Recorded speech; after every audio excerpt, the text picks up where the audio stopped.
जेव्हा होतं, एखादा एक पूर्ण देश जेव्हा अस्थिर होतो, तर ते काही अगदी आपल्याला असं म्हणता येणार नाही, की त्यामध्ये सगळं अगदी ऑर्गॅनिक म्हणजे सगळं फार मोठं आंदोलन होतं. आंदोलन तर जास्तीत जास्त 5-6 महिन्याचं होतं आणि त्यातला त्याचा जो मोठा जो एक त्याच्यामधला जो त्याला स्केल आली होती, ती तर फक्त 5-6 आठवड्याची होती.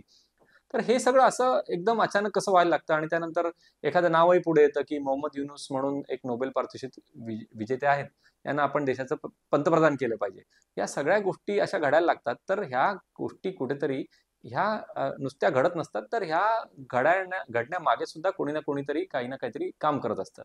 असं हे एकंदरीत आपल्यासाठी बाजूला उदाहरण आहे आणि म्हणूनच अर्णब गोस्वामींनी जो प्राईम टाईम शो केला, त्याचा अर्थ असा होता, की असं हे एखाद्या सरकारला डिस्टॅबिलाईज करण्यासाठी, अस्थिर करण्यासाठी, एखाद्या देशाला अस्थिर करण्यासाठी अशा प्रकारच्या ताकदी काम करत असतात. कारण प्रत्येक देशाला या जगामध्ये आपलं अस्तित्व टिकवायचं आहे किंवा